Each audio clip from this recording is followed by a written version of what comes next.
In today's video, we're going to be talking about the straight shot. How do we hit that golf ball straighter than ever? I'm going to be giving you 3 really key, important drills that you need to know to take onto the driving range to make your practices more effective, but also to make you a better player on the golf course. We're going to be starting with club face control. Now, if this club face points at the target, you've got half a chance of hitting the golf ball in that direction.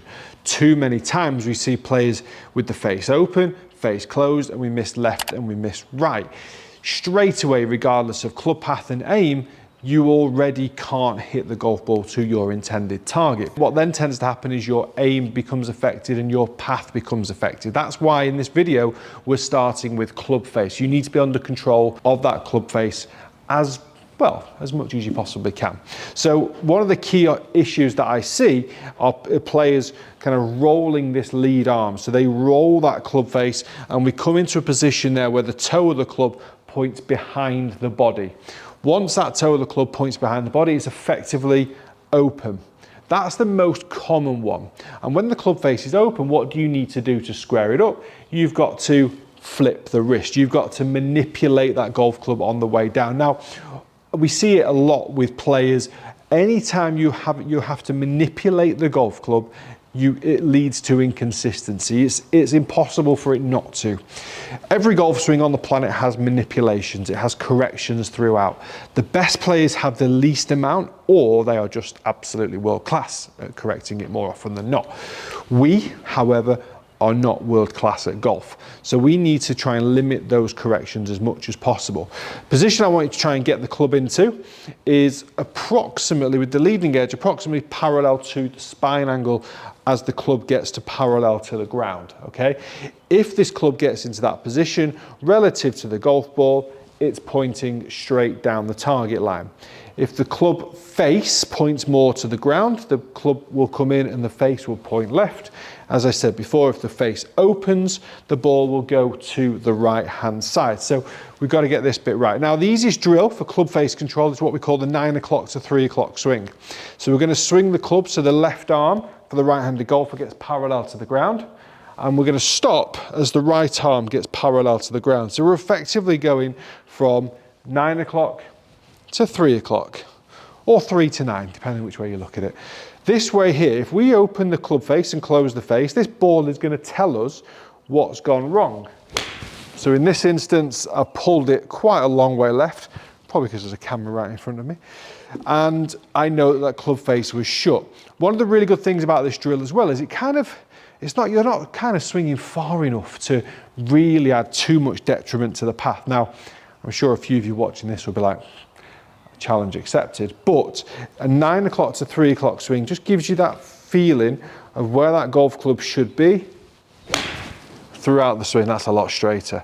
And we just get into that, what feels like kind of right arm parallel to the ground. Now, momentum will always take you that little bit further, but I think once you've got this shot and this swing under control, you've got good control of the face. I would always do like a little repetition here, make sure the club is approximately parallel to spine angle, the club face I should say is approximately parallel to spine angle.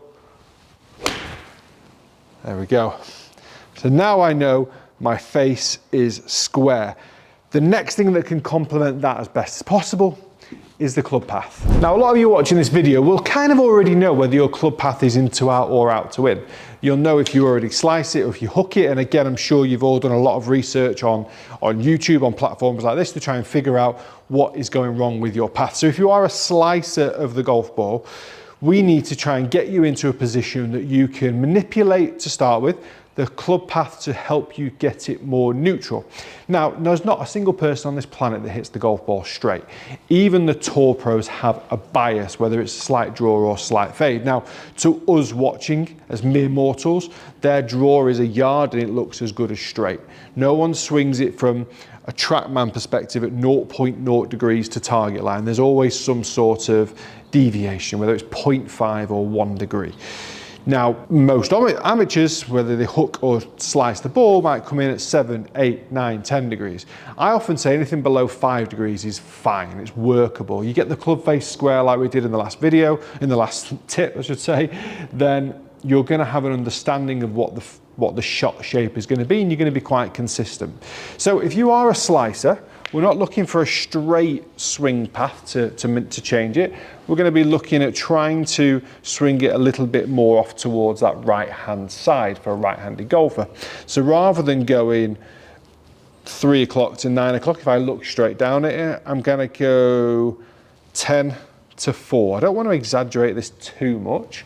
What I'm also going to do, now because we've got the club face under control, what I'm also going to do is I'm going to put my feet at the same angle as the shaft of the club on the ground, and I'm going to feel like I'm turning my shoulders at the same angle as the shaft on the ground. Now, I've got my face at the target, where I always want to keep it. I'm going to do the 9 o'clock to 3 o'clock drill again to start with my body like this. And what we're going to do, we're going to try and feel as if that golf club works around the body, but then as it comes into the ball, it follows the line of the shaft. But remember, the face is still going to be square to the target because we've done the face to face drill. And now I've managed to exaggerate it and get a draw. Now as a slicer, that is the dream. I've actually started doing this drill myself because I've been getting a little bit too steep and out to in. So again, this is just it's a great visual. Now on this mat, I've actually got a nice squared out cross. So as I'm getting better at this drill, I might just start to straighten that shaft up, which means I'll straighten my feet up and my shoulders. I'll still try and keep that club face parallel to spine angle and get that same move on the way through as well. So once you've got that drill, you're doing the 9 o'clock to 3 o'clock swing with the adjustment of the feet and the shoulders to get that sensation the golf club is delivering more from the inside of the ball as opposed to the outside. That's for the slicers. Guess what we're going to do for the hookers? The exact same, but we're going to be the opposite way around. You're just going to try and feel that the golf club coming into the golf ball is working more to the left. So the golf club is working more to the left with that face angle still square at the target, and we would then want to be trying to hit a light little fade like that. Wow, that went surprisingly really well. So the 9 o'clock to 3 o'clock drill can then translate onto the club path drill, and then you can get the facial awareness along with path. Really, really important. Once you're confident that this is starting to get squared off, now this is not one practice session, by the way, this is going to take a few practice sessions. So don't be fooled by other YouTube videos that think you can change to a straight ball flight from a slice in 5 seconds. Those titles are useless. It doesn't work. It's not true. It's completely false. Venting. So make sure that you go into the range and you're doing these drills. I would say 5 to 10 drill range sessions of doing this will really start to help you, not completely eradicate the faults, but help you eradicate the faults. There's that left to left swing, face square to path, creates a little fade.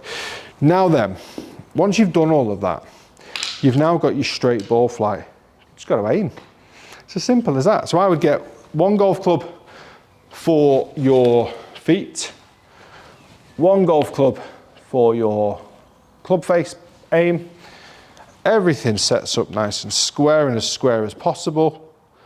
And we're gonna swing along the line of there. I would often start with the 9 o'clock to 3 o'clock drill again. Oh, absolutely arrow straight. Fantastic. Now, if you're on the golf course, how do you do this without the clubs in your way? Now, I would often pick out something in between the golf ball and the target. So I would always stand behind the golf ball. And if you're watching golf at all on TV, and you'll see this all of the time, every single player on the planet that's good will do this. So I put the club up into the air, close my right eye, open my right eye, and I can see through the shaft somehow. Don't know how it works.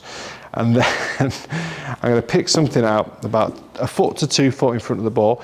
I'm going to try and line my golf club up to that point. So I line the club up first. I take my grip. As I'm doing my grip, I've got my shoulders in position. I brought this left shoulder forward. A lot of players have this shoulder back here. Make sure you can always see that left shoulder at your peripheral vision. Got my grip. Again, trying to be as neutral as possible. The grip's a whole nother video, I'm afraid. Feet equidistant apart either side of the golf ball if I'm using a mid-iron.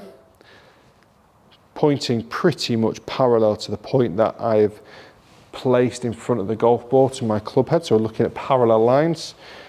I'm going to rehearse that takeaway, make sure the club head is parallel to spine angle, parallel to the ground.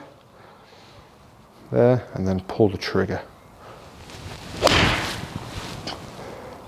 And if I could hit balls like that all of the time, I wouldn't three putt as much because the ball would go straighter towards the target, providing I've got the right club and yardage. I'm just tapping it in for birdie. Makes all the difference. So that's 3 massively important tips that every single player needs to do on the range to practice, to change the ball flight. Start with face, then into path, then into aim. There's no other way of doing it.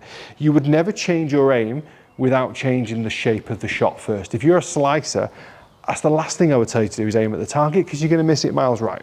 So you've got to get face control first. Once you've got face control, you need to be able to swing the club path. Like I said, if you've got any sort of feedback from a top tracer, a TrackMan, a GC3 Foresight, or anything like that, you want your number anything below 5, positive or negative, doesn't matter. Anything below 5 will give you a general shot shape that can be more consistent. Then you aim relative to the shots that you play.